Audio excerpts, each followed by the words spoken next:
Hey guys, Seedoeatreview, trying something completely new. A recipe in this echoey kitchen, so we're going to see how it goes. We're making pierogi today. So, first off, we're going to need the dough. So, with the dough, bowl to start with. Potatoes boiling away on the stove. I don't think you need to see me peel and chop potatoes or boil them. Those of you who did, enjoy that. And alright, to make the dough, we're going to need a cup of warm water, a quarter cup of milk, an egg, right there, 2 tablespoons of sour cream, 1 teaspoon of salt. We're going to mix all that in together before even the flour goes in. So let's do all that, and then we'll see how we go.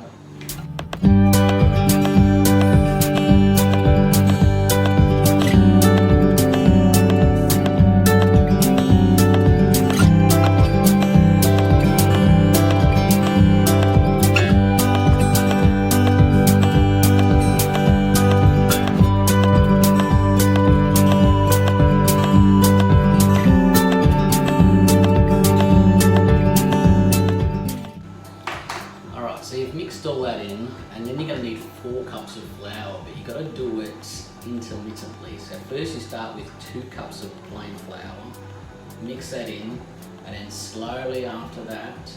Now it's best if you've got like a kneader, a hook thing, and a machine. I don't have that, so I'm going to use my hand. So it'll take a bit longer, but you'll still get the same effect out of it. So 2 cups of flour first, then after that, the remaining 2 cups, half a cup at a time.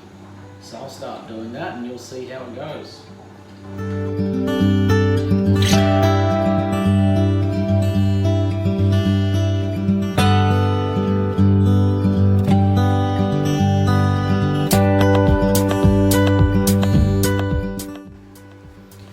Alright, so you can see I've added the 4 cups of flour and it's slowly gotten harder and harder to mix, and this is where the bread hook helps to let it run through that, but because I don't have that, I'll be using my hands. So I put on some gloves and we're going to start mixing away if I can get the rest of the stuff off this,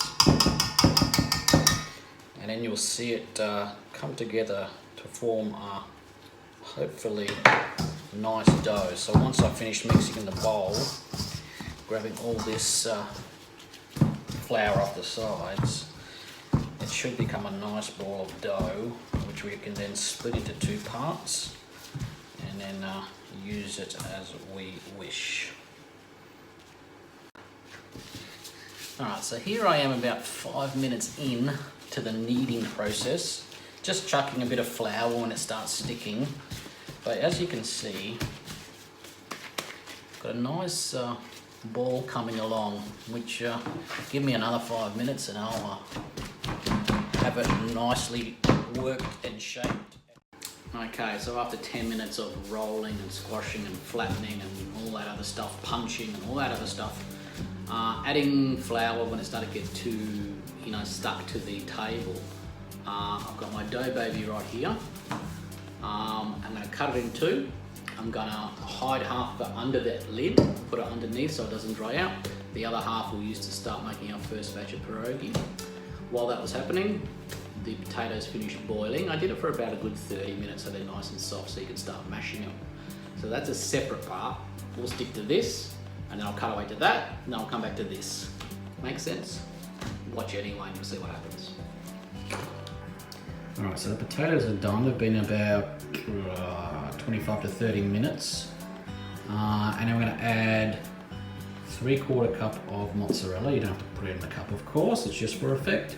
Melted 2 tablespoons of butter, half a teaspoon of salt, and 2 good servings of cream cheese. Now, you don't have to use cream cheese. I just spoke to my mother about how my grandma had done it, and she actually used ricotta. So feel free to use any cheese you like. It should have come out nice and smooth anyway. So I'm going to get along, do this, and then mash away, and then our filling will be ready for our dough, which is sitting under the bowl.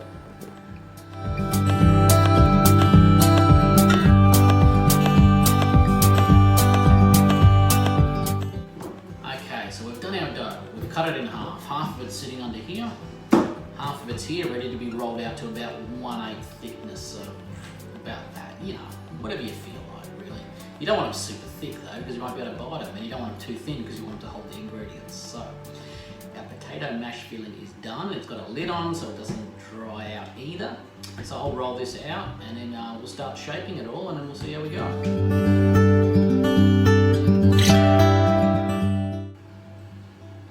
So as you can see, there's no need to beat the living crap out of your dough. It's pretty much done already. It doesn't need to be beaten, it just needs to be rolled out till it's nice and thick. I've got a glass and I'm just going to shape out how many circles I can get. Whatever dough's left over, I'm going to roll it back in, roll it back out, and then try to get as many as I can. So we'll see how we go.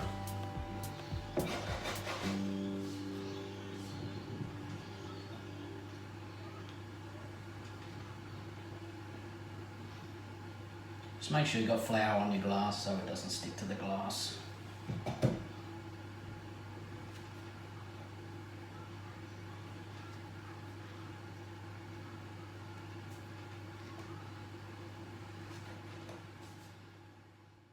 So we've circled them all out. Now the fun part is trying to put this filling into each one of these circles without overfilling it, because you're going to need to seal it on the sides so it doesn't explode while it's boiling away. So have a look and see how I go. I've got 1 teaspoon, so that's all you really need, so you've got enough room to close it up. So have a look and I'll see, hopefully I'll do it right for the camera.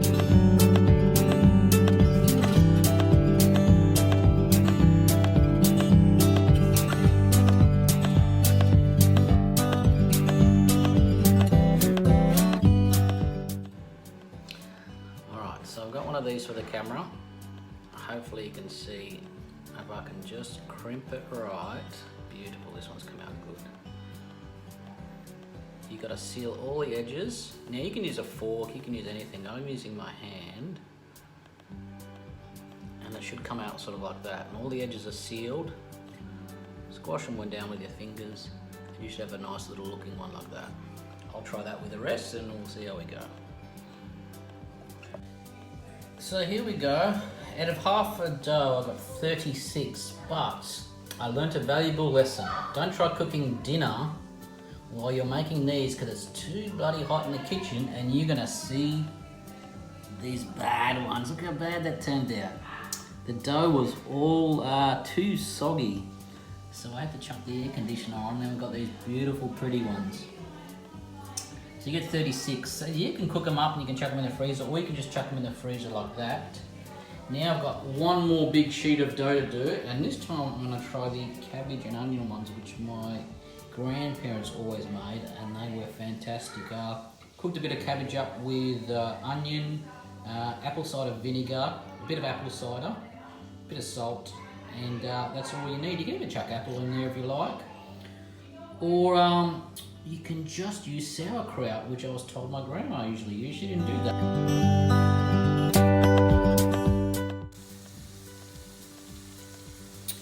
Alright, so I've done my batches. I'm doing them right now. So this is, I'm just chucking in. I'm going about 10 at a time. So they're all cooking down the bottom there. When they're ready, they'll float up the top. In the meantime, I've got some butter and onion cooking in the pan. And if we go over this way, we can see some I've already done. So I'm learning my grandma's secrets now as I go along to work out why she did stuff. Like, instead of using a plastic tablecloth, she used tea towels so it wouldn't stick, because if I'm trying to get these off, they are all sticking to the plastic on my tabletop, which is because I'm filming and taking my time. And the next thing I learned is that they'll all stick together unless I brush them with butter. So that's why I'm just using that now, and I'll chuck some onions and butter on top. And then by tomorrow, when we're eating them, I just need to heat them up in the microwave. Or the best way I like it is frying them up in a pan and getting them nice and crispy. So we'll go past all this again, and then I'll go check out how these are doing. They're going to start floating to the top if I can find my utensil.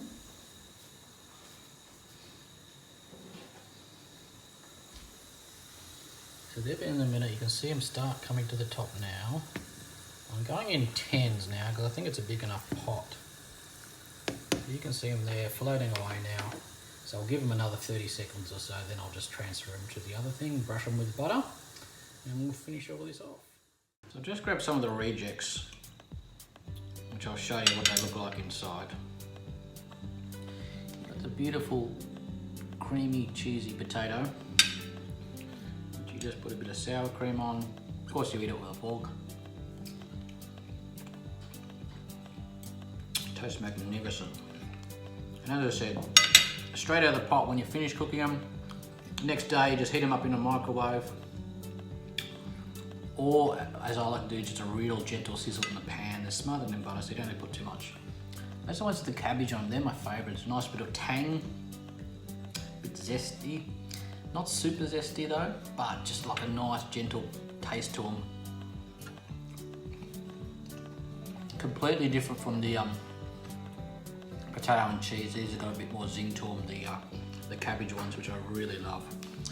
And in summertime, my grandparents used to make the plum ones or apricot. You can basically fill them with anything. But the cabbage and the potato are the staple ones. We never really used the meat ones.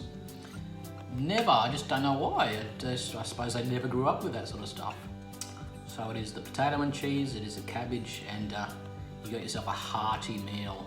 As I said, it's really a winter food, as you see, with all the butter and potato and stuff used. Anyway, give it a go, guys. Hopefully you'll enjoy it as much as I do.